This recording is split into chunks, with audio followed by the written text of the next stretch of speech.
ఓం శ్రీ మాత్రే నమ. ఆత్మబంధువులందరికీ నమస్కారం. 290వ నామం సకలాగమ సందోహ సుక్తి సంపుట మౌక్తిక. అంటే సమస్తమైనటువంటి ఆగమ సముదాయము సుక్తి సంపుటము అన్నారు.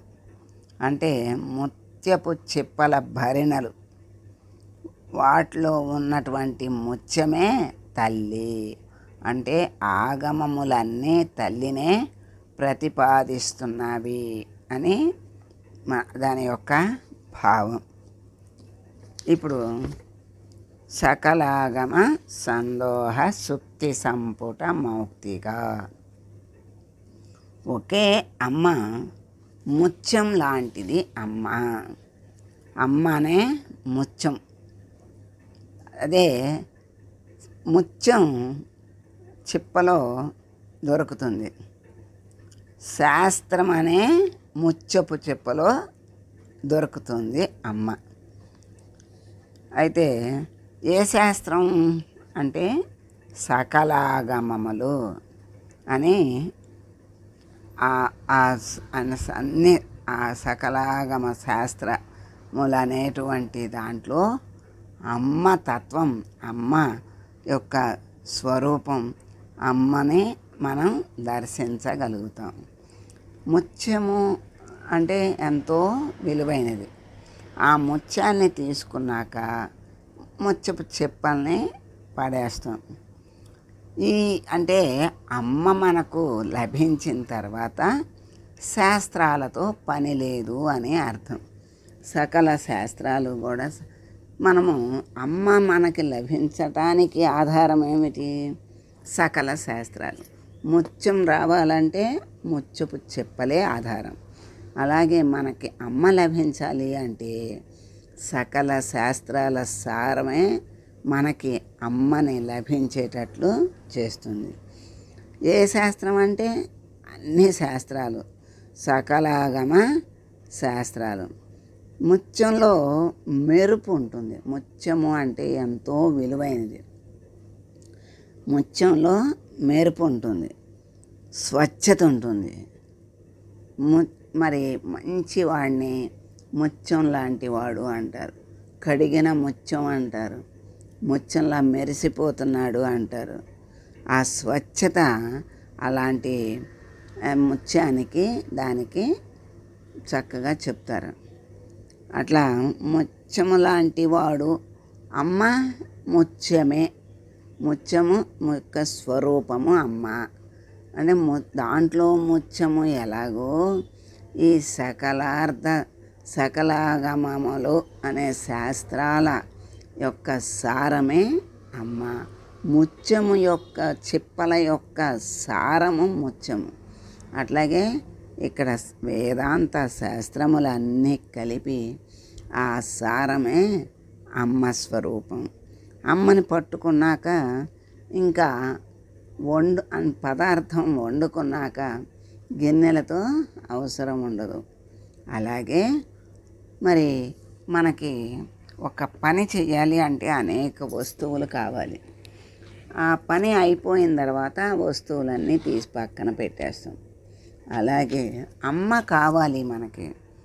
అమ్మ యొక్క తత్వం తెలుసుకోవాలి. అదే పరబ్రహ్మతత్వం, అదే పరమార్థం. అమ్మ కావాలి అంటే శాస్త్రాలే ఆధారం. శాస్త్రాలను అమ్మ జ్ఞానాన్ని మనకి తెలియజేస్తాయి. అమ్మ తత్వాన్ని తెలియజేస్తాయి. అమ్మని పట్టుకున్నాక శాస్త్రాలని పక్కన పెట్టచ్చు. కానీ మనం పక్కన పెట్టినా మన తర్వాత వాళ్ళు మళ్ళీ అమ్మని పట్టుకునేటట్టు చెయ్యాలి అంటే ఆ శాస్త్రాల్లోదే మళ్ళీ వాళ్ళకి చెప్తూ ఉండాలి. మనకి వచ్చింది అని వదిలేస్తే తర్వాత వాళ్ళకి ఉండదు. అందుకని మనం పైకెక్కాంగా దాన్ని నిచ్చెన తీసేస్తే తర్వాత వాళ్ళు పైకి ఎలా వస్తారు? అలాగే ఆ శాస్త్రాలను అందరికీ తెలిసిన వాళ్ళు తెలియని వాళ్ళకి అందిస్తూ ఉండాలి. అందిస్తుంటే అమ్మని అందరికీ అందించినట్టు. మరి మన మహా ఋషులు అలా శాస్త్రాలన్నిటినీ ఔపోసన పట్టి వేదాలను భాగాలు చేసి మనకి ఎంతో చక్కగా అందుకునేటట్లుగా పురాణాల రూపంలో మరి శృతులు స్మృతులు ఆగమాలు నిగమాలు వేదాంతము వేదము మరి పూర్వకాండ ఉత్తరకాండ అన్నీ వ్యవహారము దాంట్లోనే ఉంది. మరి తర్వాత ముక్తి దాంట్లోనే ఉంది. వ్యవహారిక జ్ఞానము దాంట్లోనే ఉంది, ఆధ్యాత్మిక జ్ఞానము దాంట్లోనే ఉంది. మనకి ఆధ్యాత్మిక జ్ఞానం లభించినప్పుడే అమ్మ దర్శనం అవుతుంది. జ్ఞానము తెలిసినంత మాత్రాన దర్శనం అవుతుంది అనుకోకూడదు. ఆ జ్ఞానాన్ని మనం ఆచరణలో పెట్టినప్పుడే ఆ అమ్మ దర్శనం అవుతుంది. అట్లా ముత్యానికి ఆధారం ముత్యపు చెప్పే, అమ్మకు ఆధారం సకలాగమాలే. మరి సకలాగమముల సారమే అమ్మ అన్నారు. శాస్త్రాల రససిద్ధి అంటారు. అలాగే ఆ రసం అంత సిద్ధించటం అంటే అమ్మ అనుగ్రహం, అమ్మ దర్శనం, అనుభవం రావడం. శాస్త్రాలన్నిటినీ మధించగా వచ్చేదే అమ్మ యొక్క పరతత్వం, అమ్మ అంటారు. మరి ముక్తి అన్న ముక్త అన్న మౌక్తి అన్న ఒకటే. ఇవన్నీ మోక్షావస్థకి సంబంధించిన తురీయానికి సంబంధించింది. మరి అమ్మ దర్శనం అయితే, అమ్మని పట్టుకుంటే ముక్తి తథ్యం. అదే ముత్యపు చిప్పలో ఉన్నటువంటి ముత్యాన్ని పట్టుకుంటే ఆ స్వచ్ఛత మెరుపు ఎలా వస్తుందో ఎలా ఉందో అలా అమ్మని ఆశ్రయిస్తే అమ్మ చక్కని స్వచ్ఛతను మెరుపును మనకు కూడా అందించి అమ్మ స్వరూపం అవ్వాలి అంటే అమ్మలో ఉన్న లక్షణాలన్నీ మనకి రావాలి. అమ్మని అనుసరించేది బిడ్డ. అప్పుడు అమ్మని అనుసరించి చివరికి బిడ్డల్లా అమ్మ అవుతుంది. అలాగే అమ్మని ఆశ్రయించి అమ్మలో ఉన్న లక్షణాలన్నిటినీ అవలంబించి అమ్మలా తయారైతే అమ్మే అయిపోతాడు. అప్పుడు అదే ముక్తి అంటారు. ఆ ముక్తినే మోక్షావస్థ అంటారు. అంటే ఇంకా జన్మించే అవసరము లేదు, మళ్ళీ జన్మ అనేది ఉండదు. ఈ భవబంధాల విముక్తే మోక్షం. అలా ఎప్పుడైతే మోక్షస్థితిని బంధాల నుండి విముక్తి పొందుతాడో అప్పుడే పరమానంద స్థితికి వస్తాడు. అటువంటి పరమానందాన్ని ఇచ్చేటువంటి తల్లి అమ్మ, అదే పరతత్వం. అలా మరి ఆగమములు నిగమములు సకలాగమ సందోహ అన్నారు. ఆగమములు అంటే శాస్త్రాలు, ఉపాసనా పద్ధతులు, వాటన్నిటినీ తెలిపేటువంటి మంత్రశాస్త్రాన్ని ఆగమములు అన్నారు. అవి శివుని నోటి నుండి అమ్మ చెవిలోకి వెళ్ళినవి కనుక ఆగమములు అన్నారు. వాటిని ఆగమములు అనే పేరు ఎందుకు వచ్చిందంటే అవి బయటకు వచ్చినాయి.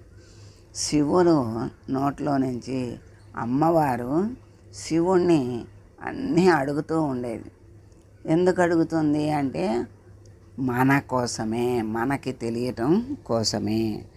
అన్ని పద్ధతులు తెలుసుకుని అమ్మ తెలుసుకుని ఋషులకు అందిస్తే ఋషులు మనకు చక్కగా అందించారు. ఎంతో తేలికగా అందిస్తే దాన్ని అందుకోవటమే మనకు కష్టంగా ఉంది. కొంచెం కష్టపడితే అపరిమితమైన ఆనందాన్ని పొందగలుగుతాం. మరి ఉపాసనా పద్ధతులన్నీ తెలిపితే ఆ మంత్రశాస్త్రం ఆగమాలు దాన్ని ధర్మబద్ధంగా ఆచరిస్తే ఆ తర్వాత ధర్మమే మరి మరి ఇంకొక మెట్టు ఎక్కిస్తుంది. అలా ధర్మో రక్షతి రక్షిత అంటారు. సకల ధర్మాలను ఆచరించిన వాడు అమ్మకు ప్రీతిపాత్రుడే అవుతాడు. నిగమము అంటే నిర్గమించింది అని అర్థం.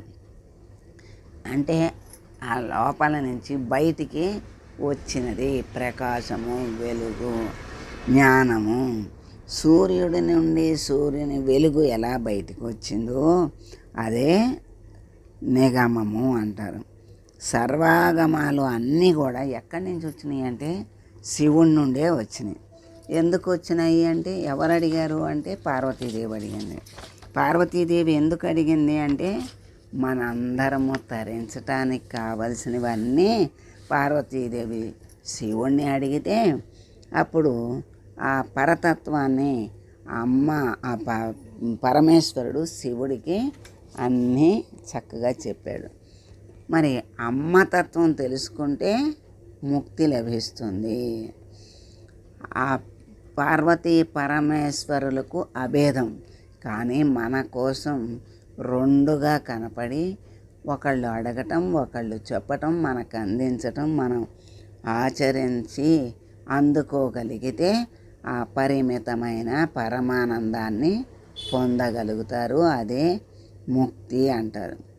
దీనిని అన్ని పురుషార్థాలు కూడా అన్నీ వేదాల్లోనే ఉన్నాయి. తెలుసుకోవలసినటువంటివి, చేయాల్సినటువంటివి అన్నీ కూడా వేదాల్లోనే ఉన్నాయి. అవన్నీ కూడా పార్వతీదేవికి పరమేశ్వరుడు చెప్పాడు.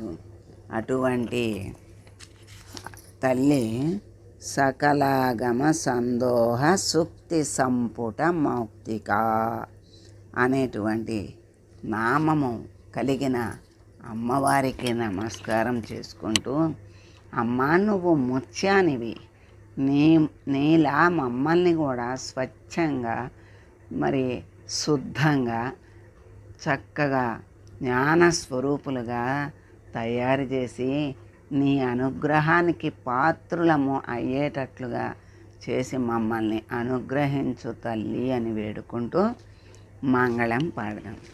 సర్వమంగళ మాంగళ్యే శివే సర్వార్థ సాధకే శరణ్యే త్రయంబకే దేవి నారాయణి నమోస్తుతే. ఓం